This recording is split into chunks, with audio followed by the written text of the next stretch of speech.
Sa ilalim ng nakakapasong sikat ng araw na tila niluluto ang aspalto, ang tanging hangad ni Luz ay ang makauwi sakay ng kanyang motorsiklo.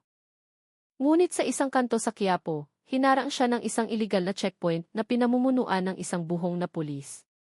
Sa loob lamang ng ilang minuto, ang kanyang buhay ay naging isang bangungot. Siya ay sinuntok, tinalian at pinahiya. Hanggang sa wakas, may kung anong nagising sa kaibuturan ng kanyang pagkatao. Ang matinding sikat ng araw sa katanghalian ay lumilikha ng alon ng init na umaalimbukay mula sa ibabaw ng kalsada, ngunit pilit pa ring isinusulong ni Luz ang kanyang puting Honda Scoopy. Ang hangin na humahampas sa kanyang mukha ay hindi nakakatulong, sa halip nagdadala ito ng mas matinding bigat at lagkit habang ang init ay dumidikit sa kanyang balat. Katatapos niya lang mamili ng mga pangangailangan sa bahay at wala siyang balak na huminto saan man. Nais lamang ni Luz na makarating agad sa kanilang maliit na apartment, may lapag ang mga pinamili at magpahinga mula sa nakakapagod na biyahe. Habang pinupunasan ang pawis sa kanyang sentido, sinubukan niyang ayusin ang kanyang paghinga upang manatiling nakatuon sa mataong kalsada ng Maynila. Sa kahabaan ng kanyang paglalakbay, napansin niyang maging ang ibang mga sasakyan ay mabagal ang takbo, tila ninanakawan ng lakas ng nakakapasong temperatura. Ang makina ng kanyang scooter ay tila medyo hirap dahil sa init, ngunit sapat pa rin itong matatag upang ipagpatuloy ang biyahe. Sinikap ni Luz na panatilihin ang ligtas na distansya mula sa ibang mga sasakyan habang paminsan-minsan ay sumusulyap sa kanyang side mirror upang tiyakin na walang kakaibang nangyayari sa kanyang likuran. Sa kanyang isipan, gusto niya lamang malampasan ang abalang abenida na ito sa lalong madaling panahon at makapasok sa isang lugar na mas maililim.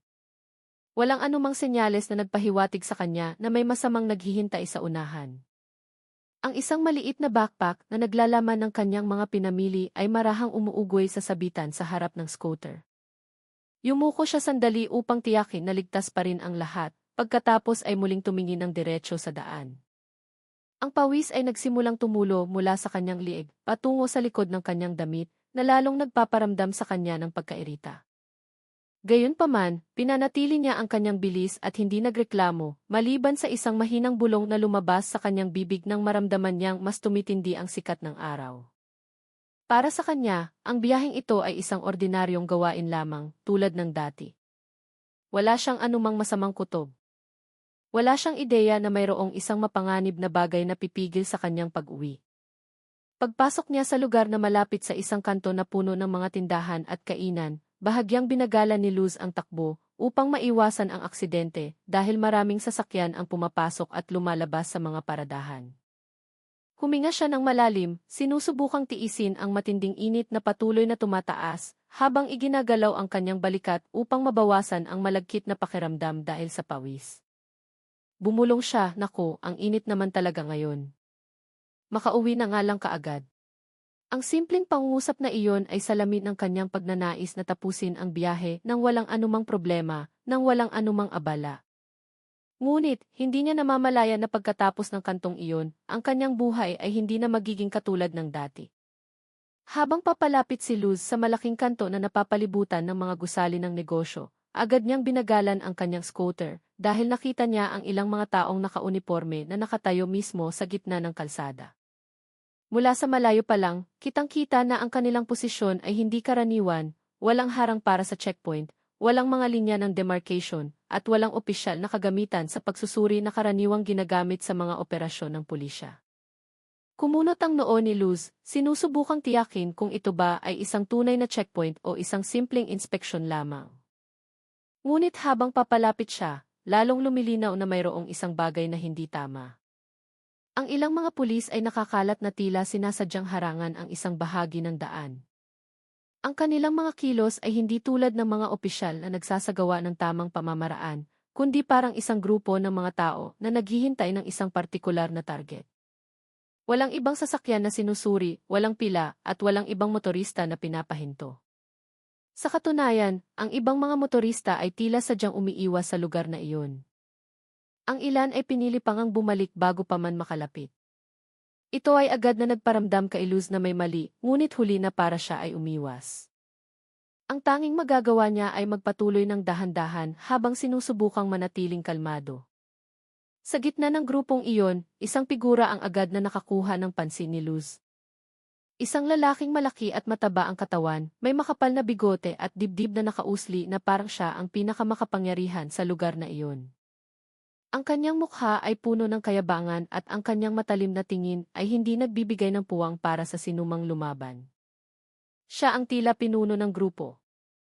Ang paraan ng kanyang pagtayo ay nagpapakita na sanay siyang mag-utos at mang-api ng ibang tao. Nakita ni Luz ang kamay ng lalaki na nasa kanyang baywang, tila handang kontrolin ang sitwasyon sa anumang paraan. Sa sandaling iyon, naramdaman ni Luz na bumibilis ang tibok ng kanyang puso. Nang mas papalapit na si Luz at wala nang puwang para umiwas, biglang humakbang pasulong ang malaking lalaki habang itinaas ang kanyang kamay at itinuro siya. Ang kanyang boses ay malakas at umalinggaw sa pagitan ng mga gusali na naging sanhi upang lahat ng tao sa paligid ay mapalingon. Hoy, hoy, huminto ka, ikaw na nakaputing scooter, sigaw niya na may kasamang magaspang na tono ng pag-uutos. Agad na pinindot ni Luz ang preno, pinahinto ang kanyang scooter ilang metro mula sa kanilang posisyon. Sinubukan niyang manatiling kalmado, kahit na ang hindi komportabling pakiramdam ay nagsimula ng gumapang mula sa kanyang tiyan, patungo sa kanyang dibdib. Ang sitwasyon na sa una ay tila kakaiba lamang ay naging isang madilim na punto na hindi na niya maiiwasan. Maingat na bumaba si Luz mula sa kanyang scooter, sinusubukang magpakita ng kooperasyon kahit na lalong lumalakas ang kanyang kaba. Tumayo siya ng tuwid, binuksan ang kanyang maliit na bag, at inilabas ang lahat ng kinakailangang dokumento nang hindi na kailangang utusan. Sa magalang na paraan, tulad ng dati, iniabot niya ang mga ito kay Esu Berto Biglaawa, na mas kilala sa kalye bilang Kibuaya, sabay sabing, "Kompleto po, sir." Umaasa siyang ang kanyang mabuting asal ay magpapabilis sa proseso at makakapagpatuloy siya sa kanyang pag-uwi nang walang karagdagang problema. Ngunit, ang tugon na kanyang natanggap ay malayong-malayo sa kanyang inaasahan. Kinuha ni Berto ang mga dokumento sa isang marahas na kilos. Pagkatapos ay pinagbali-baliktad niya ang ECC at lisensya ni Luz nang walang direksyon na tila sinusubukang maghanap ng isang bagay na wala naman talaga.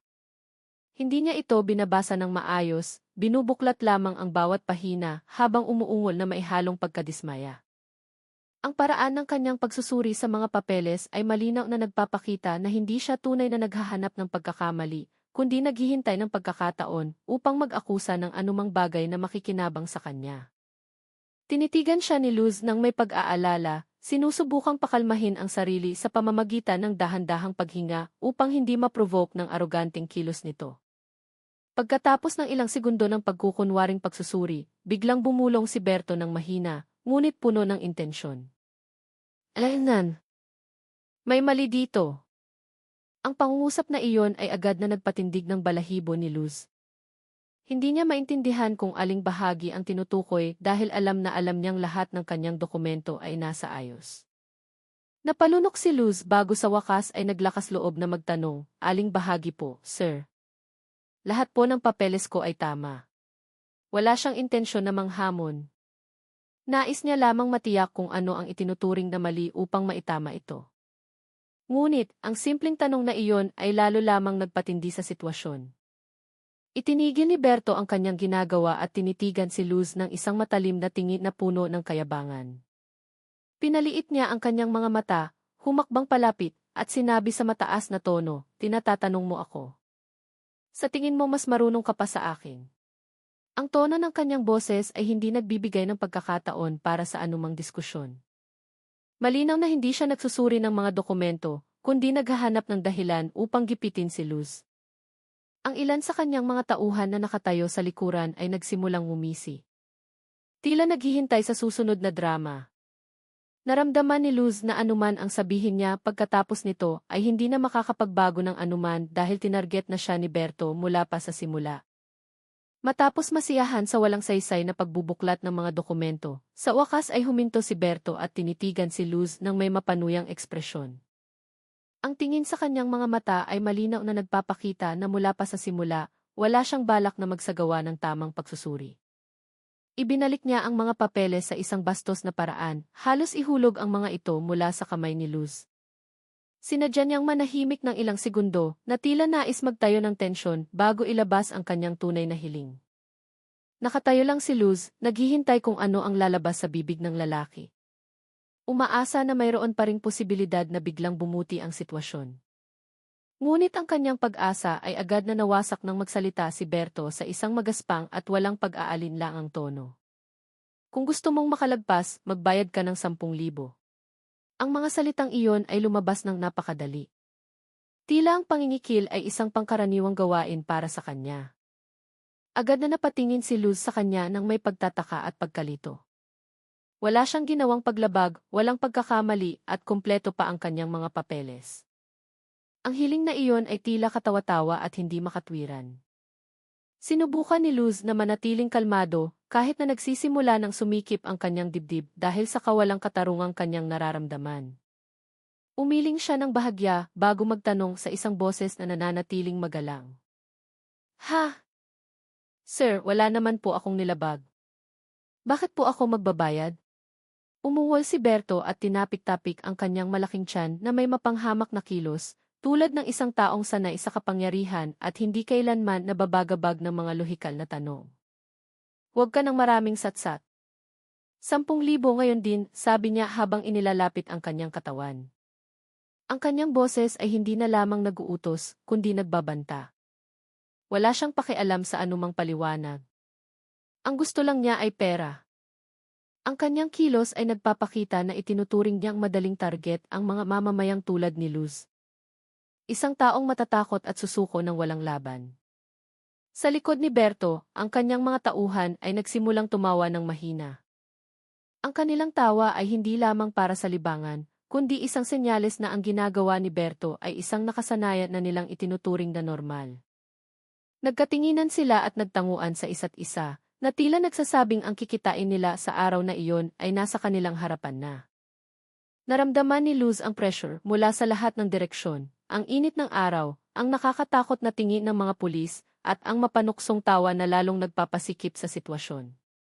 Sa kanyang sarili, nagsimulang lumitaw ang pag-aalala, ngunit pinilit pa rin niyang panindigan na wala siyang kasalanan at hindi nararapat na tratuhin ng ganoon. Pinigil ni Luz ang kanyang hininga sandali bago sa wakas ay naglakas loob na sumagot. Alam niyang ang kanyang mga salita ay maaaring mag-udyok ng galit, ngunit hindi rin niya basta-basta kayang sumuko sa isang malinaw na hindi makatarungang gawain. Sa isang boses na nananatiling magalang ngunit matatag, sinabi niya, "Pasensya na po, sir. Wala po akong kasalanan. Hindi po ako magbabayad." Dahan-dahang lumabas ang mga salitang iyon, ngunit sapat na malinaw upang magbago ang kapaligiran. Ilang mga residente na nagkataong nakakita mula sa malayo ay napalingon, napansin ang tensyon na nagsisimulang tumaas sa pagitan ni Luz at ng mga pulis. Ang tawa ni Berto na dati kaswal at mapanghamak ay biglang natigil. Ang kanyang mukha ay nagbago sa loob ng ilang segundo, mula sa isang mayabang na ekspresyon patungo sa isang mukhang puno ng galit. Humigpit ang kanyang panga at ang kanyang mga mata ay nanliit habang matalim na tinititigan si Luz na parang isang kaaway. Ang matapang na pagtanggi ni Luz ay malinaw na hindi isang bagay na karaniwan niyang naririnig mula sa mga biktimang kanyang tinatarget. Humakbang si Berto pasulong na nagpaliit sa distansya sa pagitan nila. Ang amoy ng pawis na may halong init ng araw ay nagdagdag ng bigat sa tensyonadong kapaligiran. Sa isang mas malakas na tono kaysa dati, sumigaw si Berto, "Naglalakas loob kang lumaban sa akin. Sino ka sa akala mo?" Ang kanyang boses ay umalingaw-ngao sa pagitan ng mga gusali na nagpabagal sa ilang motorista upang tingnan kung ano ang nangyayari. Walang anumang empatya sa kanyang boses. Tanging pagbabanta at tiwala sa sarili na ang kanyang posisyon at uniforme ay naglalagay sa kanya sa itaas ng batas. Ang kanyang mga tauhan ay hindi na tumatawa, sa halip ay matalim na nakatingin kay Luz, handang sumunod sa anumang utos ng kanilang amo. Ang sitwasyong iyon ay nagpaunawa kay Luz na ang kanyang pagtanggi ay nagsindi ng isang apoy na mas malaki kaysa sa kanyang inaasahan. Kahit na ang kanyang puso ay kumakabog ng malakas at ang kanyang mga kamay ay nagsisimulang manlamig dahil sa kaba, hindi umatras si Luz. Tinitigan niya si Berto ng mga matang nagsisikap na manatiling matatag kahit na ang kanyang katawan ay nagsisimula ng bahagyang manginig. Sa isang boses na medyo mas mahina, ngunit nananatiling matatag, sinabi niya, "Hinihiling ko lang po ang katarungan, sir. Ang kanyang mga salita ay simple, hindi provocative, nagpapahayag lamang ng katotohanan ng kanyang pinanghahawakan. Ngunit sa harap ng isang taong tulad ni Berto, ang simpleng katapangan na iyon ay itinuring na isang insulto. Hindi niya namamalayan, ang pangungusap na iyon ang naging mitsa ng karahasang sasapitin niya. Si Berto, na puno na ng galit, ay agad na gumawa ng agresibong hakbang ang hindi binibigyan si Luz ng anumang pagkakataon. Sa isang mabilis at galit na kilos, itinulak niya ng malakas ang dibdib ni Luz gamit ang dalawang kamay. Ang tulak na iyon ay hindi lamang para itabi si Luz, kundi malinaw na nilayon upang siya ay mapabagsak. Si Luz, na hindi handa sa atake, ay biglang nawala ng balanse. Ang kanyang katawan ay naitulak paatras ng malakas, na hindi siya binigyan ng oras para sumuporta o umiwas. Sa loob ng ilang segundo na tila napakabilis, bumagsak siya sa mainit na aspalto na pumaso sa kanyang balat. Ang katawan ni Luz ay bumagsak ng malakas. Ang kanyang siko at tuhod ay direktang kumaskas sa magaspang at mainit na ibabaw ng kalsada, na nagdulot ng matinding hapdi. Aray, hindi sinasadyang sigaw ni Luz. Ang kanyang boses ay mahina ngunit puno ng sakit. Sinubukan niyang pigilan ang kanyang katawan upang hindi gumulong, ngunit ang init at hapdi sa kanyang balat ay nagpahirap sa kanya na gumalaw. Ang kanyang mga pinamili sa backpack ay nahulog din at bahagyang tumalsik, na nagdagdag sa maliit na kaguluhan sa paligid ng kanyang katawan. Umuwal si Luz ng mahina habang sinusubukang ibangon ang sarili. Ngunit ang sakit ay nagpahinto sa kanya. Ilang mga residente sa paligid na nakakita sa pangyayari ay tanging nakatingin lamang na may pag-aalala. May isang nagtangkang lumapit para tumulong, ngunit agad niyang inurong ang kanyang balak nang makita ang dami ng pulis sa lugar. Ang takot ay mas malaki kaysa sa simpatsya. Nanatili lamang sila sa gilid ng bangketa. Ang ilan ay yumuko, habang ang iba ay nagbubulungan ng hindi nangangahas na lumapit. Ang mga motorista na dumadaan ay nagpabagal, ngunit piniling manatili sa kanilang mga sasakyan dahil ang sitwasyon ay mukhang napakadelikado para sa sinumang maglakas loob na makialam. Walang ipinakitang kahit katiting na pagsisisi si Berto. Sa katunayan, ang galit at kayabangan sa kanyang mukha ay lalong lumitaw. Lumapit siya kay Luz na nahihirapan pa ring bumangon. Sa isang malakas na boses na umalingaw-ngao sa pagitan ng mga gusali, sumigaw siya, "Ang lakas ng loob mong kalabanin ako." Ang tono ng kanyang boses ay talagang hindi nagbibigay ng puwang para sa sinuman na pagdudahan kung sino ang naghahari sa lugar na iyon, ayon sa kanyang sariling bersyon.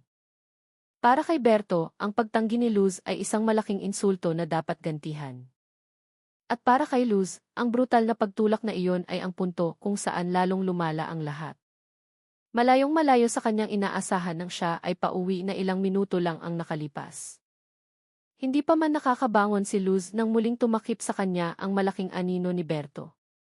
Nang walang anumang pag-aalinlangan, agad niyang iwinasiwas ang kanyang kamay at sinuntok ng malakas ang mukha ni Luz.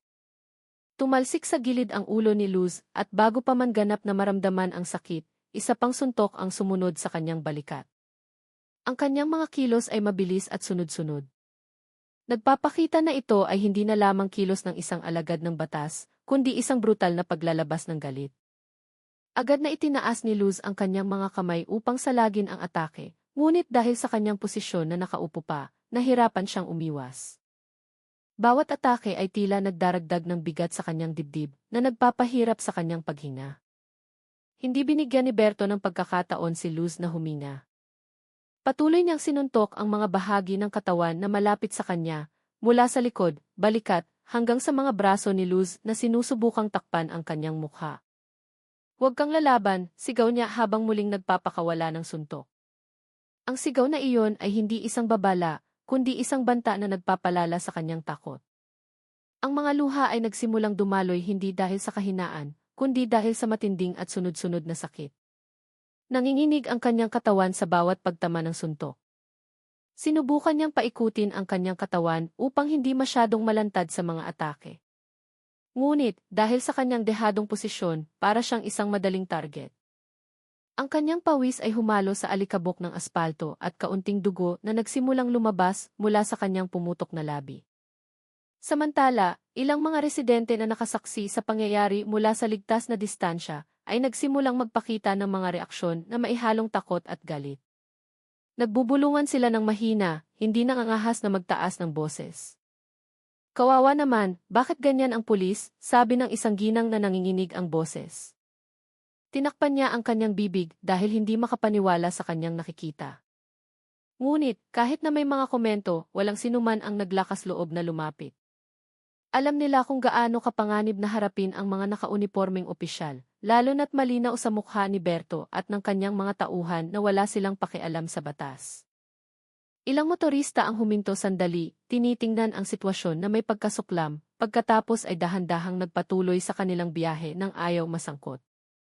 Sa huli, ang tanging nagawa ni Luz ay pagliitin ang kanyang katawan, sinusubukang protektahan ang kanyang ulo gamit ang dalawang kamay habang umiiyak at tinitiis ang sakit. Humihingal siya at ang kanyang katawan ay lalong nanghihina.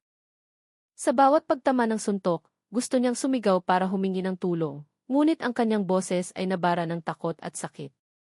Walang lugar para tumakas, walang nangangahas na tumulong, at wala siyang magawa kundi tiisin ang bawat atake. Sa ganitong kalagayan, naramdaman ni Luz na ang araw na iyon ay hindi lamang isang malas na araw, kundi isang araw kung saan ang kanyang dignidad ay nyurakan hanggang sa pinakamababang antas. At kahit na nagsimulang maramdaman ng mga tao sa paligid ang malinaw na kawalang katarungan, walang sinuman sa kanila ang nangahas na pigilan ang kalupitan ni Berto. Sa wakas ay huminto si Berto sa panununtok, ngunit hindi dahil sa awa. Sa halip, lumingon siya sa isa sa kanyang mga tauhan na may inihanda na kanina pa. Iniabot ng tauhan ang isang piraso ng lubid na may kasamang kasiyahan sa mukha, tila inaabangan ang susunod na yugto ng karahasan. Kinuha ito ni Berto ng walang pag-aalinlangan, pinaikot-ikot ang lubid sa kanyang mga kamay na tila pinag-iisipan kung paano niya ito gagamitin. Si Luz, na nakahandusay pa rin sa aspalto, ay sinubukang iangat ang kanyang mukha, umaasang matatapos na ang pagpapahirap. Ngunit ang pag-asang iyon ay agad na naglaho nang makita niya ang lubid sa kamay ni Berto. Isa sa kanyang mga tauhan ay sumigaw ng malakas, talian na iyan para maturuan ng leksyon. Ang sigaw na iyon ay lalong nagpanginig sa ilang manonood mula sa malayo. Walang sinuman ang nag-akala na aabot sa ganito ang kanilang gagawin. Ngunit wala pa ring nangahas na pumigil. Yumuko si Berto at bahagyang hinila ang buhok ni Luz upang lumitaw ang kanyang liig, pagkatapos ay ipinulupot ang lubid dito. Ang kanyang kilos ay marahas at walang pakialam kung magasgasan man ang balat o magdulot ng sugat. Nang nasa tamang posisyon na ang lubid, hinila ito ni Berto ng malakas nang hindi binibigyan ng oras si Luz na maghanda. Ang unang hila pa lamang ay nagpasakal na kay Luz.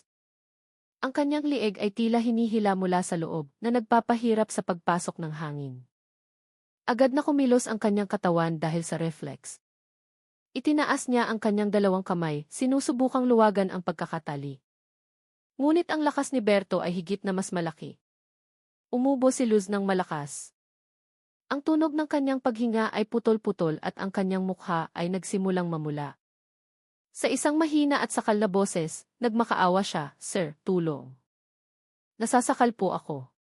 Ang kanyang mga salita ay halos hindi maintindihan dahil lalong humihigpit ang tali.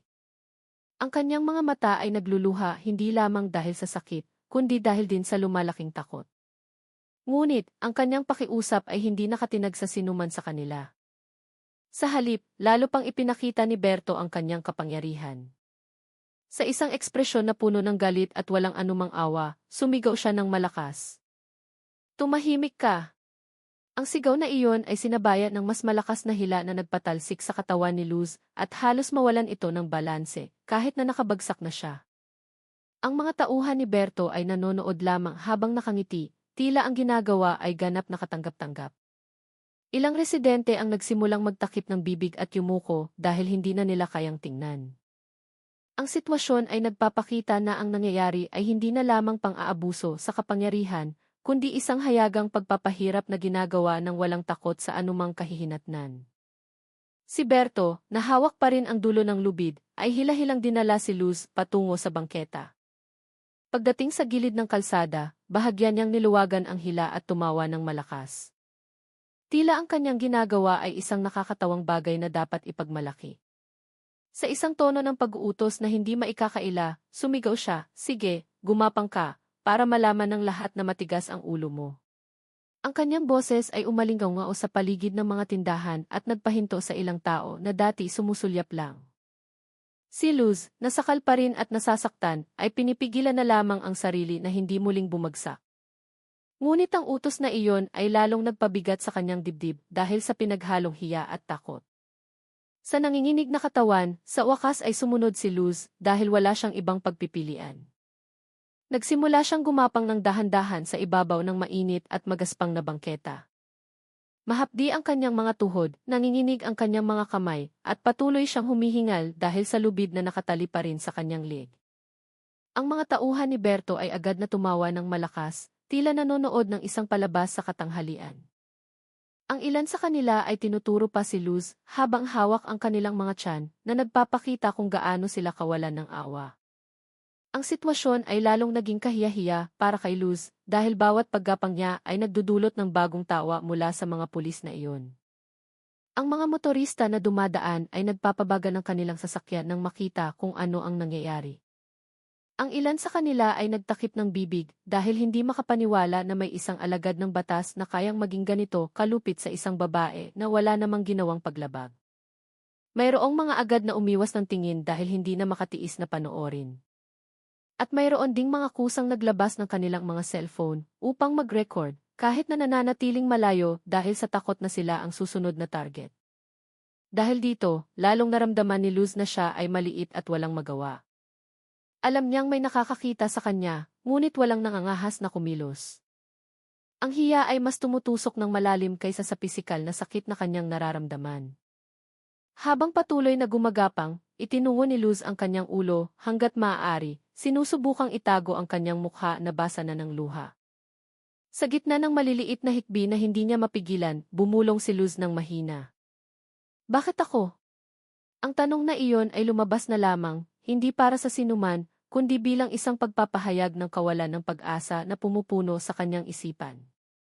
Hindi niya maintindihan kung paano ang isang ordinaryong pag-uwi ay naging isang ganito kalupit na pagpapahiya.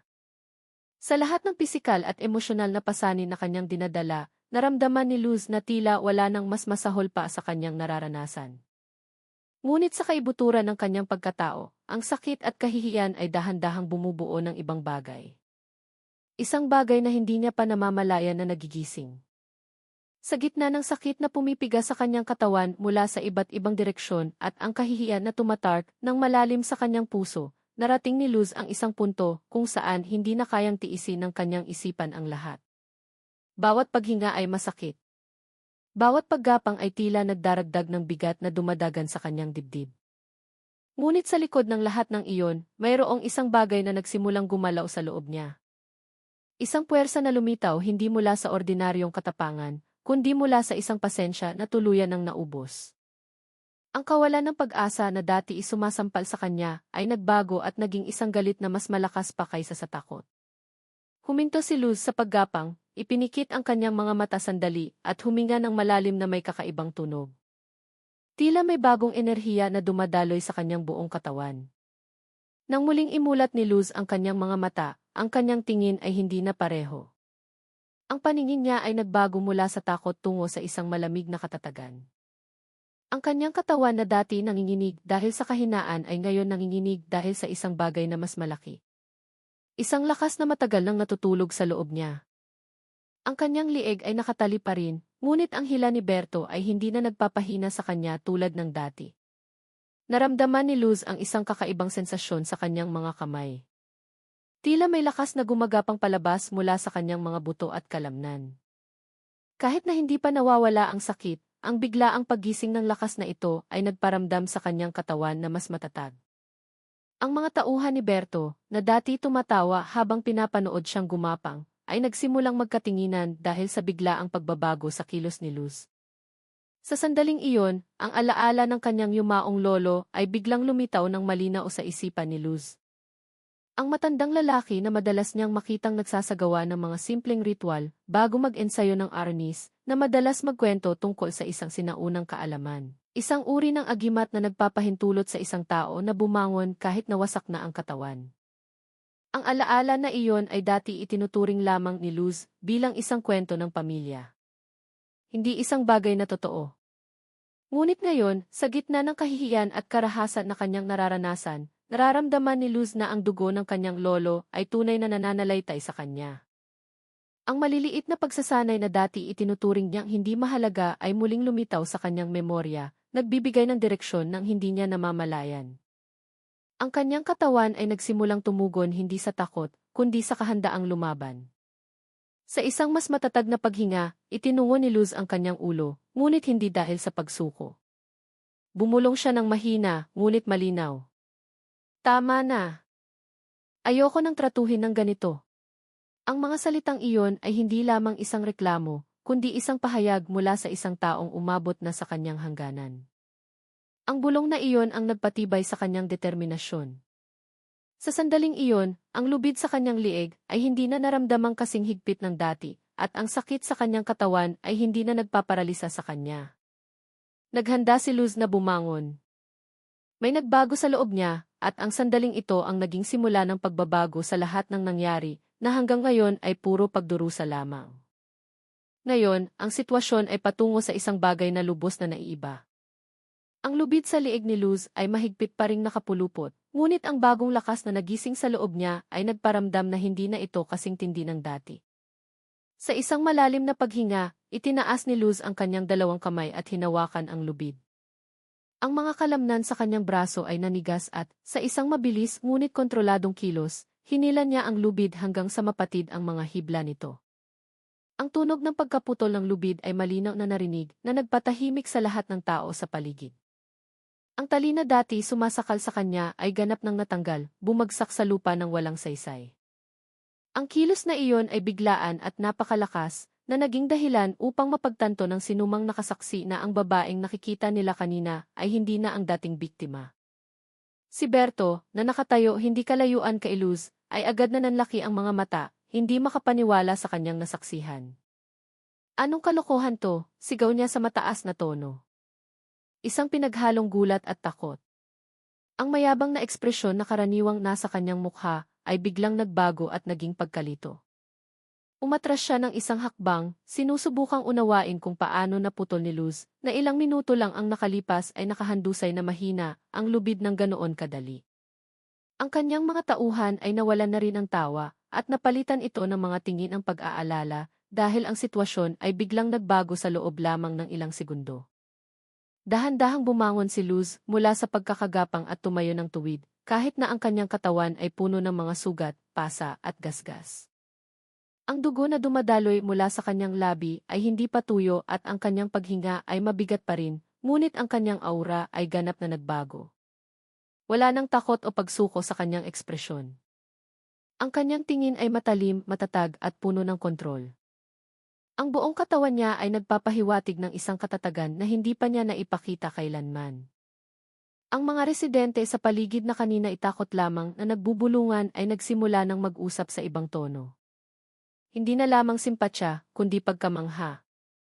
May isang narinig na nagsabi ng mahina, "Diyos ko, paano nangyari yon?" Ilang motorista ang huminto pa sa gilid ng kalsada, pinapanood ang pagbabago na iyon ng nanlalaki ang mga mata. Habang si Berto at ang kanyang mga tauhan ay tulala pa rin, dahan-dahang ikinuyom ni Luz ang kanyang mga kamay. Ang tunog ng kanyang pagkuyom ay malinaw na narinig na nagpapakita ng lakas na ngayon ay dumadaloy ng walang pag-aalinlangan sa kanyang katawan. Itinungo niya ng bahagya ang kanyang ulo, tinitingnan ang kanyang mga kalaban isa-isa. Sa isang mababa ngunit napakatatag na boses, sinabi niya, "Ngayon kayo naman." Ang kanyang mga salita ay hindi malakas, ngunit sapat upang magpatindig ng balahibo ng sinuman. Ang pangungusap na iyon ay nagmarka ng simula ng isang malaking pagbabago. Hindi na nakatayo si Luz bilang isang biktima, kundi bilang isang taong handang gumanti sa lahat ng masamang ginawa sa kanya. Ang mukha ng mga tauhan ni Berto ay nagsimula ng magpakita ng takot dahil napagtanto nilang ang sitwasyon na dati nasa ilalim ng kanilang kontrol ay biglang bumaliktad. Hindi sila binigyan ni Luz ng pagkakataon na mag-isip. Sa sandaling tumayo ng matatag ang kanyang mga paa sa lupa, agad siyang kumilos ng mabilis patungo sa tauhan ni Berto na pinakamalapit sa kanya. Ang kanyang mga kilos ay tiyak, may direksyon at mas mabilis kaysa dati. Ang unang tauhan na sumubok-sumugod habang itinaas ang kanyang kamay ay agad na sinalubong ng isang malakas na suntok sa kanyang panga. Ang suntok na iyon ay napakalakas na tumilapon ang kanyang katawan paatras at bumagsak sa aspalto nang hindi man lang nakasalag. Ang tunog ng pagbagsak ng kanyang katawan sa lupa ay nagpaatras sa ilang manonood, nagulat sa kung gaano kabilis bumaliktad ang sitwasyon. Hindi huminto si Luz. Agad niyang inilipat ang kanyang atensyon sa susunod na target. Ang pangalawang tauhan, na nakitang bumagsak ang kanyang kasama, ay sumubok na sumugod ng marahas. Ngunit mas mabilis na itinaas ni Luz ang kanyang binti at nagpakawala ng isang malakas na sipadiretso sa kanyang tiyan. Ang sipa ay tumama ng may malakas na puwersa, na nagpatilapon sa lalaki na parang isang manika na nawalan ng kontrol. Gumulong siya ng ilang metro bago huminto habang hawak ang kanyang tiyan at umuungol sa sakit. Ang kanyang paghinga ay putol-putol na nagpapakita kung gaano kalakas ang atake ni Luz sa kanyang katawan. Nang subukan niyang gumapang para bumangon, muli siyang bumagsak dahil sa sakit na nagmumula sa loob. Ang pagbagsak ng dalawang tao sa loob lamang ng ilang segundo ay sapat na upang mag-alinlangan ang iba. Ang tatlong natitirang tauhan, kahit nakitang-kita na ang takot sa kanilang mga mukha, ay sumubok pa ring sumugod ng sabay-sabay. Sinubukan nilang gipitin si Luz gamit ang kanilang bilang, umaasang malalampasan siya. Ngunit, hindi na si Luz ang dating babae, ilang minuto lang ang nakalipas. Ang kanyang katawan ay gumagalaw ng maluwag na tila ang bawat atake nila ay mabagal sa kanyang paningin. Isang kamay ni Luz ang sumalag sa isang suntok. Ang isa niyang kamay ay tumama sa balikat ng isang kalaban. Ang kanyang tuhod ay sumapol sa tiyan ng isa pa, at ang kanyang matulis na siko ay tumama sa panga ng isa na sumusubok lumapit mula sa gilid. Ang kanilang mga sigaw ay humalo sa sakit na nagpabago sa kapaligiran mula sa dating tawanan tungo sa ganap na takot. Gumalaw si Luz na parang isang taong matagal nang nag-ipon ng lakas na hindi kailanman ginamit. Nang ang mga tauhan ay isa-isang bumagsak sa aspalto, ang ilan sa kanila ay umuungol at mayroong hindi na makatayo. Tumayo si Luz ng tuwid sa gitna nila, humihingal ngunit puno ng kontrol. Malamig ang kanyang tingin habang lumingon sa mga katawang nakahandusay sa paligid niya. Sa isang mababa, maayos, at walang panginginig na boses, sinabi niya, para ito sa lahat ng babaeng inapin ninyo. Ang pangungusap na iyon ay hindi lamang para sa mga nakahandusay, kundi isang mensahe rin para sa lahat ng nanonood na ang masamang gawain ng mga pulis na iyon ay sa wakas ay nakatanggap ng kanilang ganti. Ang kapaligiran na dati puno ng panunuya ay nagbago at naging takot at respeto mula sa mga residente na nakakita kung paano ibinalik ni Luz ang kanyang dignidad gamit ang isang lakas na hindi nila inaasahan. Si Berto, na kanina'y tahimik lamang na nanonood habang isa-isang bumabagsak ang kanyang mga tauhan, ay sa wakas na tauhan na ang sitwasyon ay ganap ng bumaliktad. Sa hirap na paghinga at mukha na puno na ng takot, sinubukan niyang kumilos na parang siya pa rin ang may kontrol. Humakbang siya pasulong habang umuungol, sinusubukang takpan ang kanyang takot ng pananakot. Ngunit, ang kanyang malaking katawan ay hindi nagtatago sa katotohanang kasasaksilang niya sa pagbagsak ni Luz sa 5 tao ng sabay-sabay. Gayunpaman, ang kanyang ego ay tumangging umatras. Itinaas niya ang kanyang kamay at sumubok na sumuntok ng malapad. Umaasang mapapabagsak si Luz gamit lamang ang kanyang pisikal na lakas. Ngunit, nabasa na ni Luz ang kanyang kilos bago pa man siya ganap na gumalaw. Sa isang mas mabilis na reflex, lumundag si Luz pasulong at iniwasan ang atake sa isang kilos. Sakto noong nawalan ng balanse si Berto, dahil sa sumablay na suntok, pinaikot ni Luz ang kanyang katawan at sinuntok ng malakas ang mukha ni Berto ng isang diretso at tiyak na suntok. Sigaw ni Berto nang tumama ang suntok sa kanyang ilong. Ang kanyang malaking katawan ay agad na bumagsak sa aspalto. Ang kanyang dalawang kamay ay agad na tinakpan ang kanyang mukha na ngayon ay puno na ng dugo. Ang tunog ng pagbagsak ng kanyang katawan sa kalsada ay malinaw na narinig na nagpatahimik sa lahat ng kanyang tauhan na may malay pa. Gumulong si Berto ng dahan-dahan habang umuungol, hindi na makabangon. Ang mga tao na kanina ay nangangahas lamang na manood mula sa malayo ay ngayon ay ganap na natahimik. Walang nangangahas na magsalita. Maging ang mga motorista na dumadaan ay nagpabagal o huminto sandali sa gilid ng kalsada. Nakita nila si Luz na nakatayo ng tuwid sa gitna ng kalsada. Ang kanyang katawan ay puno ng mga sugat, pasa, at dugo, ngunit nananatiling matatag na tila hindi na nararamdaman ang sakit. Ang kanyang tingin ay hindi na takot, sa halip ay puno ng katatagan at tapang. Napagtanto ng mga residente na nakasaksi sa pangyayari na ang kanilang nakita ay hindi isang ordinaryong bagay. Si Luz na kanina itrinato na parang hayop at nyurakan ang dignidad ay ngayon ay nakatayo bilang isang taong kababagsak lang sa isang maliit na tirano na matagal nang naghahari sa kalsadang iyon. Tumingin si Luz sa mga residente sa paligid, pagkatapos ay sa katawan ni Berto na umuungol pa rin ng walang magawa. Sa isang mabigat ngunit matatag na boses, sinabi niya, walang sinuman ang may karapatang maliitin ang maliliit na tao. Ang mga salitang iyon ay lumabas ng walang sigaw, ngunit sapat na malakas upang umalinggaw sa tainga ng sinumang nakarinig. Ang mga salitang iyon ay naging isang pagpapatunay hindi lamang para kay Berto, kundi para rin sa lahat ng nakakita na ang katapangan ay hindi pag-aari ng mga taong may kapangyarihan, kundi pag-aari ng mga nangangahas na lumaban kapag tinatrato ng hindi makatarungan. Sa araw na iyon, si Luz ay hindi na lamang isang biktima. Siya ay naging isang simbolo ng paglaban. Isang paalala na ang kawalang katarungan ay maaaring gumuho sa pamamagitan ng katapangan ng isang tao na sapat na malakas upang tumayo at lumaban. Ang kaguluhan na nangyari sa kalsadang iyon ay hindi natapos doon. Ilang mga residente na kanina itahimik at nangangahas lamang manood ay pala inirecord ang buong pangyayari mula sa panununtok kay Luz hanggang sa pagbagsak ni Berto. Ang video ay kumalat ng napakabilis sa social media na nagdulot ng malaking galit mula sa publiko. Sa loob lamang ng ilang oras, ang mga hashtag na humihingi ng katarungan para kay Luz ay naging trending sa iba't ibang platform. Mga human rights groups, aktivista, at ang malawak na publiko ay kumilos at humingi ng agarang aksyon laban sa mga abusadong pulis. Dahil dito, hindi na makapagtago o subukang pagtakpan ng Philippine National Police ang issue. Masyado nang malaki ang pressure mula sa publiko para baliwalain, kaya kailangan nilang gumawa ng tunay na hakbang. Nang hapon ding iyon, dumating ang mga tauhan ng Internal Affairs Service, VIC, sa lugar ng krimen matapos mag-viral ang video. Agad nilang siniguro ang lugar at inaresto si Berto, kasama ang lahat ng kanyang tauhan na sangkot.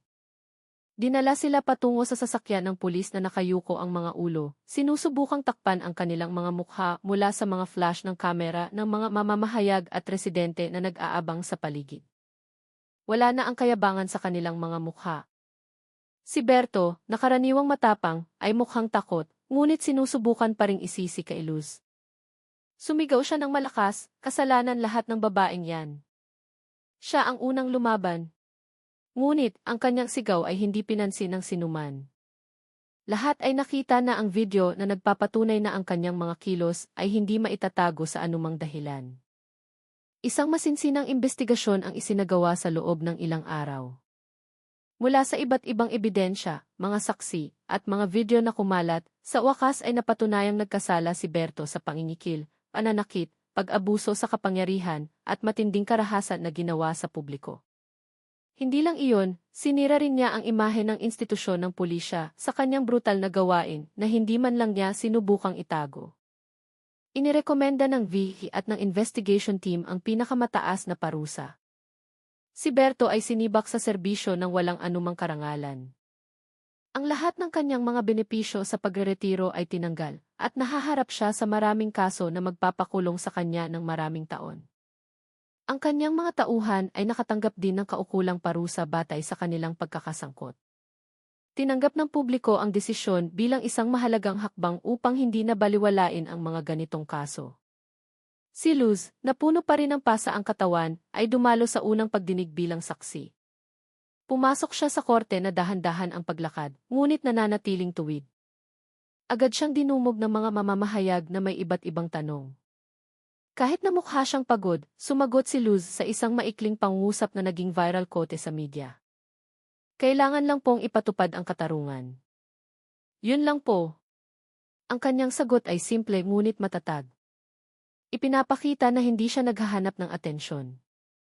Hinihiling lamang niya ang karapatan ng bawat mamamayan.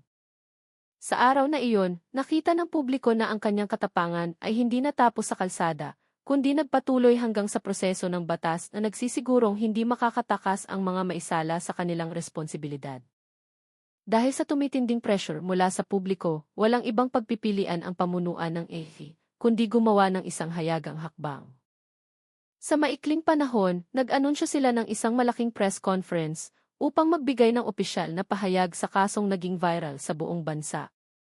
Ang silid kung saan ginanap ang presscon ay puno ng mga mamamahayag mula sa iba't ibang national media. Ang mga ilaw ng kamera ay walang tigil sa pagkindat, nakatuon sa podyum kung saan magbibigay ng pahayag ang isang opisyal ng pulisya. Ang tensyon ay malinaw na mararamdaman dahil naghihintay ang lahat ng isang matatag at direktang sagot. Maging ang mga pulis na nag-aayos ng silid ay mas maingat kaysa dati, alam na ang anumang maliit na pagkakamali ay maaaring magpalala sa sitwasyon. Nang umakyat sa podyum ang tagapagsalita ng AFP, ang kanyang mukha ay seryoso at tensyonado. Alam niya kung gaano kalaki ang atensyon ng publiko sa kasong ito at kung gaano kahalaga ang bawat salitang kanyang sasabihin. Sa isang seryosong tono, sinabi niya, "Kami po ay humihingi ng paumanhin sa publiko." Ang ginawa ni si Berto Biglaawa ay isang personal na kilos na hindi naaayon sa mga halaga ng aming institusyon. Ang isinagawang checkpoint ay iligal at kami po ay gumawa na ng matitinding hakbang. Ang pahayag na iyon ay agad na sinundan ng tunog ng mga kamera na kumukuha ng litrato. Ngunit ang paghingi ng paumanhin ay hindi ganap na nagpakalma sa sitwasyon. Ang mga mamamahayag ay agad na nagtaas ng kamay at nagunahan sa pagtatanong ng mga mas matatalim na tanong. Isa-isang mabilis na ibinato ang mga tanong. Matagal na po bang nangyayari ang mga iligal na checkpoint na ito? Tanong ng isang reporter sa unahan. Sumunod ang isa pa. Paano po ang ibang mga biktima? Mayroon na po bang nag-report dati? Isang reporter pa ang mas malakas na nagtanong, mayroon po bang mga opisyal na nagtatakip sa ganitong gawain?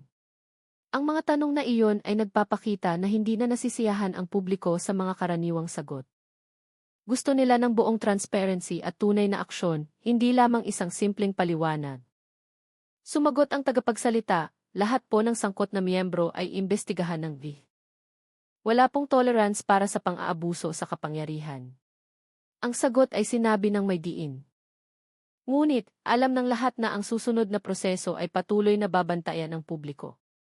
Sa isang sulok ng silid, sa gitna ng mga mamamahayag at pulis, naroroon si Luz na puno pa rin ng mga pasa ang katawan.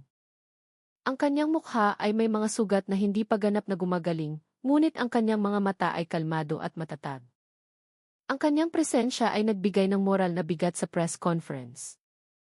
Tila isang buhay na paalala na ang kanilang tinatalakay ay hindi lamang isang administratibong kaso, kundi isang tunay na kalupitan na naranasan ng isang ordinaryong mamamayan sa kalsada. Tumingin si Luz sa podyum habang bumubulong sa kanyang sarili. Sana pagkatapos nito, hindi na paglaruan ang mga maliliit na tao. Ang mga salitang iyon ay hindi narinig ng sinuman maliban sa kanya, ngunit sapat na upang ilarawan ang simpleng pag-asa na nais niya mula sa lahat ng prosesong nangyayari. Ang araw na iyon ay naging isang mahalagang sandali. Nakita ng buong Pilipinas kung paano ang katapangan ng isang babae na nagngangalang Luz ay kayang yugyugin ang isang sistema na dati itinuturing na hindi magagalaw.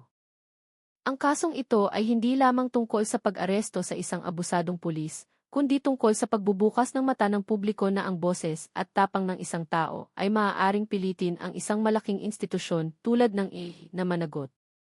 Mula dito, nagsimulang gumalaw ang pagbabago dahil alam na ngayon ng lipunan na ang kawalang katarungan ay maaaring labanan at ang katapangan ni Luz ay naging isang